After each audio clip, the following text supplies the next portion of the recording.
uaminifu ni kitu cha muhimu sana, kitu cha maana sana. Hamna kitu kizuri kama kufanya biashara pasipokuwa na hila au tamaa. Ukiwa na tamaa ukasema ngoja nizike hela za watu au niwapige chenga au nini, hutaweza kuendelea.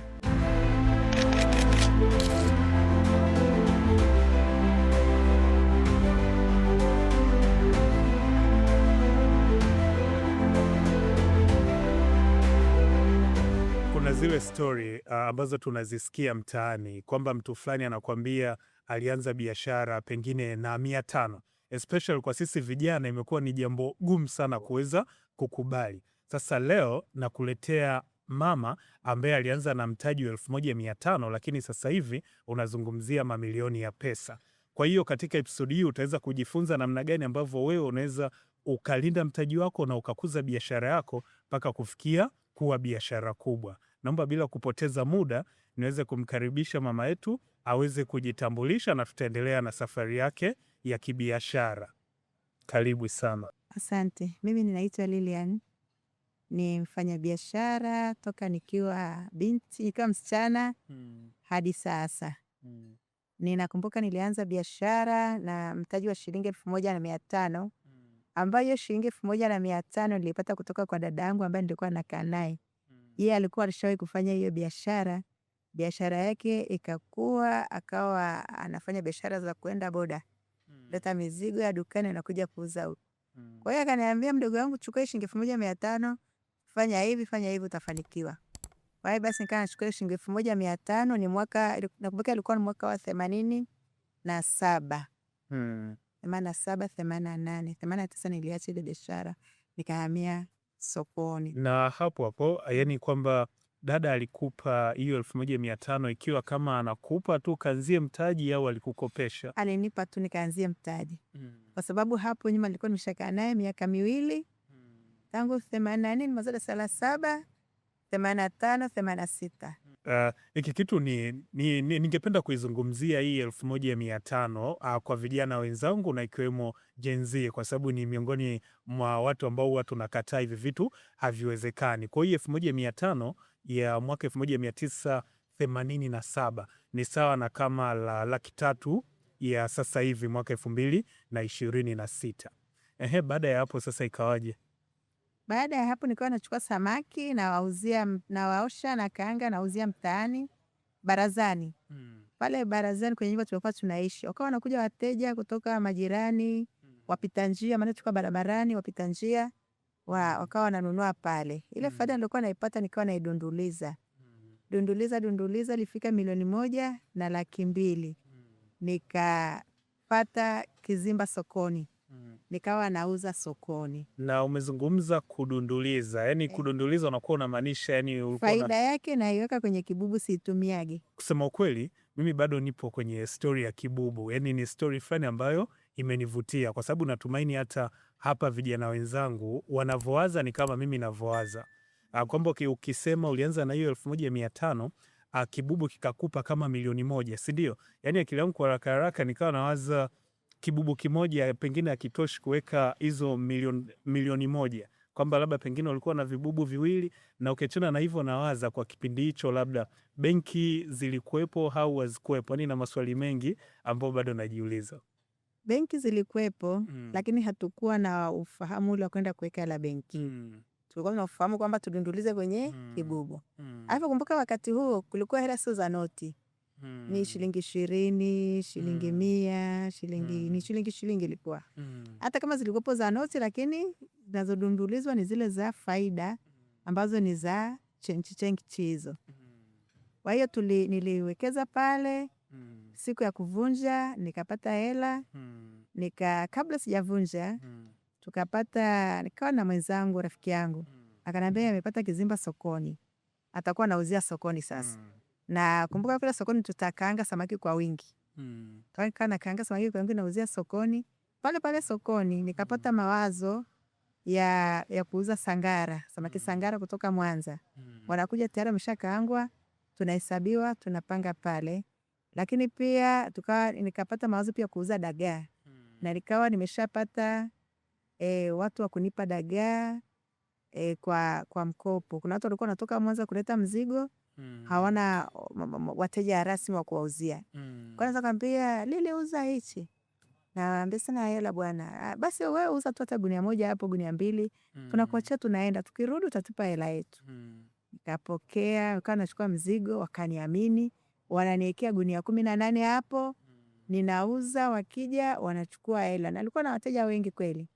Maana mimi nilikuwa siuzi kwa kubania bania kama wale wenye mahitaji, kama hawa ambao wana majukumu nyumbani. Kwa hiyo mteja akija namuongeza nyingi, na kwa hiyo nikapata, na kwa mfano mtu akichukua gunia namwekea faida kidogo, lakini ninajua nauza kwa faida kidogo. Na sasa mpaka hapo, yani hiyo ilikuwa ni mwaka gani? Kwa sababu kuna kitu tu ambacho najiuliza, watu walikuwa wanaweza kukuamini wewe wakakupa mzigo ili uweze kuzungusha, alafu baadaye walipe hela yao, si ndio? Kipindi hicho pia nataka kuamini simu hazikuwepo, yani walikuwa wanawezaje sasa kukuamini kirahisi? Yani namshukuru Mungu, niliaminika kirahisi vizuri sana. Kwa sababu hata mtu ni mpaka aende alete mzigo anikabidhi, alafu aje achukue hela. Maana hakuna simu kwamba umeuza hujauza, hakuna. Kwa hiyo mtu alikuwa anakuachia tu mzigo, hata aulizi umeuza hujauza, anaenda atakaa labda wiki 2 wiki 3, anakuja tena na mzigo mwingine. Akikuta umemaliza ananiachia, anaondoka. Na anaweza kaambia wateja wengine, mkishamaliza kuuza chukuni mzigo pale kwa Lili. Na hapa mzigo nawekea kitu kidogo, kwa kuwa ameagizwa na bosi, nawekea kidogo tu, wanachukua. Mtaji wangu ulikuwa kwa kasi kabisa. Ulikuwa kwa kasi kwa sababu ya kuaminiwa. Na nipende tu kusema kwa mtu yoyote anayefanya biashara, uaminifu ni kitu cha muhimu sana, kitu cha maana sana. Hamna kitu kizuri kama kufanya biashara pasipokuwa na hila au tamaa. Ukiwa na tamaa ukasema ngoja nizike hela za watu au niwapige chenga au nini, utaweza kuendelea. Umezungumza kuhusiana na biashara yako sasa ulivyoanza mpaka sasa hivi, unasema biashara ilikuwa imekuwa, na pia uaminifu wako ukasababisha uwe unapata mzigo kutoka kwa wale wafanyabiashara kutoka Mwanza. Na kwa kipindi hicho sasa mtaji wako ulikuwaje? Mtaji wangu ulikuwa mkubwa na ulikuwa kwa kasi mpaka nilifikia milioni 24. Yani ilikuwa kwamba naletua tenga la Sangara na wasupplier wenzangu wanauza na kusanya hela baada ya wao kuona wameshapunguza mzigo ni pale pale sokoni. Lakini pia nilikuwa ninachukua dagaa hivyo hivyo pia. Dagaa ndio ilikuwa ina hela nzuri zaidi kuliko hata wale Sangara. Kwa hiyo dagaa nao pia walinipa faida, na tukachukua hivyo hivyo, nauza, ninapeleka hela benki. Siku akija sasa yule ambaye aliniamini mzigo, tunaenda benki, namchukulia hela, anaenda. Kuna kitu kimoja ambacho sisi vijana tunacho kupitia historia ya mama hapa. Nimejifunza kwamba yeye alikuwa anauza samaki pamoja na dagaa. Najua kuna watu ambao wanamiliki bucha nini, lakini sasa kwa kiasi kikubwa nakwambia faida yake ilitokana zaidi na kuuza dagaa. Kwa hiyo dagaa sio kitu ambacho pengine yani sio kitu ambacho tunatakiwa kukichukulia poa, na pengine Watanzania wengi wanakula zaidi dagaa kuliko samaki, na ndio kitu ambacho kilimuingizia mama pesa nyingi sana. Umezungumza kuhusiana na kuanza kuweka pesa benki, kwa sababu unavyoanza stori yako pia ulizungumza uko unaweka kwenye kibubu. Ni kitu gani ambacho kilikufanya uziamini benki uanze kuchukua pesa zako kwenda kuweka akiba kule au kutunza kule? Baada ya mtaji kukua, ndio nikaona si vyema kukaa na hela nyumbani. Nikapeleka benki. Maana sasa nikitoka sokoni, naweza kawa nina hela nyingi zaidi ya milioni. Kwa hiyo sio vizuri kukaa nazo ndani. Nilikuwa naziweka, napeleka benki. Kila jioni ikifika saa 9 napeleka hela benki, narudi kuendelea kuuza biashara yangu sokoni. Sasa kutoka kwenye hiyo milioni 24 ilizaa kiasi gani mpaka sasa hivi ambapo tunazungumza? Kutoka kwenye milioni 24 nilikuja kupata janga. Soko liliungua. Na hapo tuliona kama ndoto zetu zote zimeishia hapo.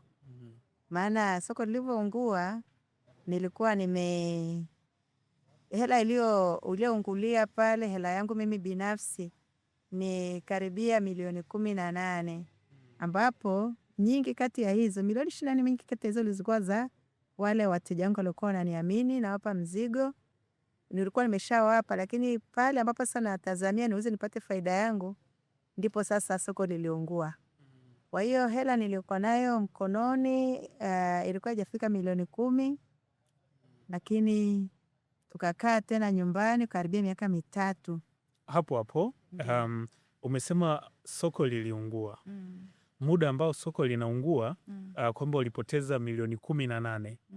Na hiyo milioni 18 yani natambua kwamba huwa kuna hii tunaita ni mali kauli, kwamba kuna watu ambao ulikuwa unafanya nao biashara pengine kwa mkopo. Kwao labda pengine hiyo haikuweza kukusaidia, labda ulikopesha watu wa nje, baada ya soko kuungua pesa zako zikaweza kurudi. Watu tulikuwa tunawakopesha ni wa pale pale sokoni, na wao pia nao walipata hilo janga. Hata mtu aliyechukua mzigo jana na yeye kaunguliwa, kwa hiyo hata kuambia na mimi niliunguliwa. Kwa hiyo kwa sasa huna tena ile nguvu ya kumdai mtu kwa kasi, kutokana na yeye pia alipata hayo majanga. Kwa hiyo hasara kubwa ikawa kwa upande wangu. Ndio.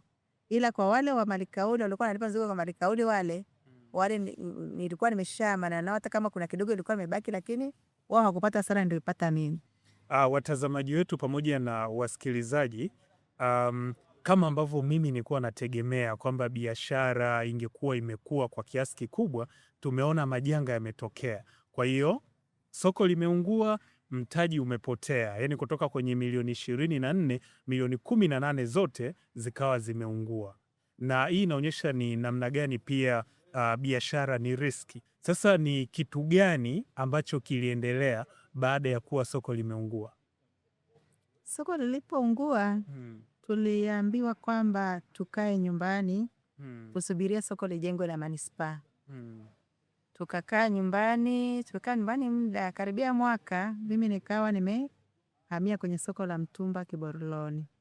Na hapo kitu ambacho napenda kujua kwamba mpaka lile soko linaungua, yani kuna akiba yoyote ambayo ulikuwa nayo labda ya kukufanya uweze kuishi wewe na familia yako?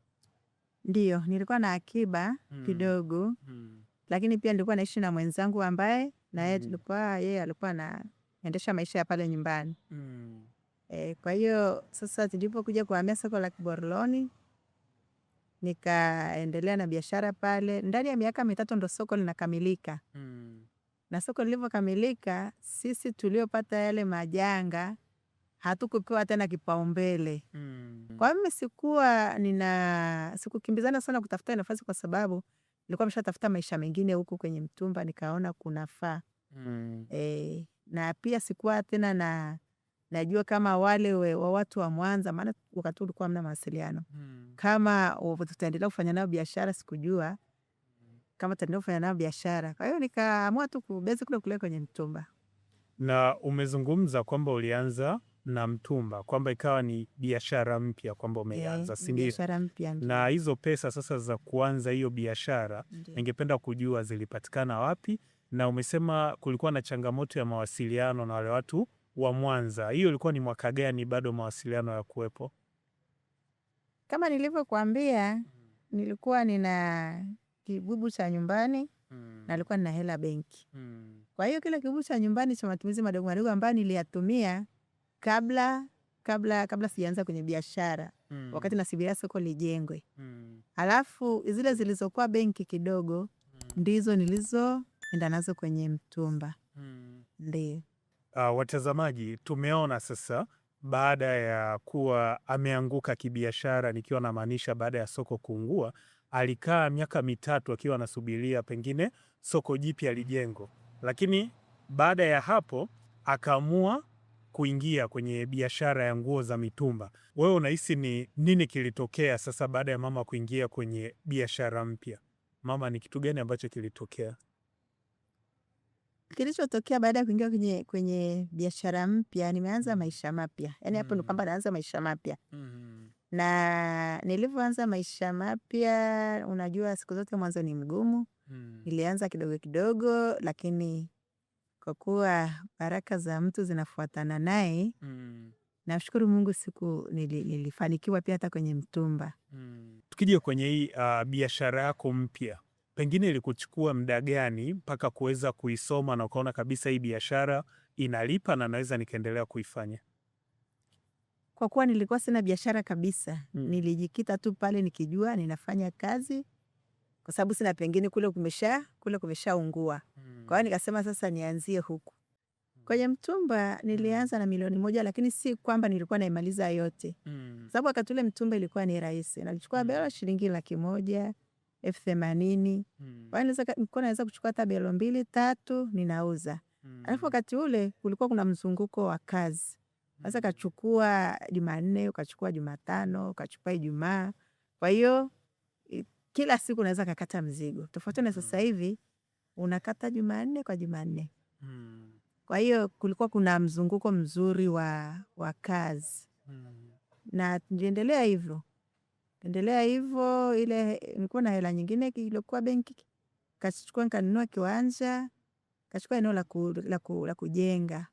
Kwa hiyo nikawa nafanya biashara, kafika mahali sasa ninatamani nijiwekeze. Nikusanye akiba zangu, nikusanye akiba SACCOS au benki kama nitaamua kwenda benki SACCOS, ili nikifikia kiasi fulani baada ya miaka 5 na mimi nipumziki. Maana najua majukumu yangu yatakuwa yamepungua. Wasikilizaji pamoja na watazamaji, tumeona safari nzima hapa ya mama yetu tangu akiwa ameanza akiwa binti, lakini kauli ya mwisho ambayo ameisema sasa huu ni muda wake wa yeye kuweza kupumzika. Kwa hiyo inatuonyesha kwamba hauwezi pengine ukajiajiri milele, na pia hauwezi kufanya kazi siku zote, kwamba nguvu zinaenda zinaisha. Pia akili anakwambia kukabiliana na hizi changamoto mpya inakuwa inaenda inapungua. Kwa hiyo yeye kaamua sasa, yani ndani ya hiyo miaka 5 atakuwa tayari amestaafu. Kwa hiyo tunasema kila lenye mwanzo alikosi kuwa na mwisho. Naomba tuendelee kutazama Scarlet Online TV na pia tuweze kusubscribe kwenye chaneli yetu. Pia tunapatikana kwenye mitandao ya kijamii kama vile TikTok na Instagram kwa jina la PowerPod Podcast. Kwa huko unaweza ukashare na marafiki zako na pia ukaweka comment. Comments zenu ni muhimu sana kwa sababu zinaweza kusaidia sisi kutengeneza vipindi ambavyo mnavihitaji ninyi. Kwa hiyo tunawajali sana, naomba tukutane episode ijayo.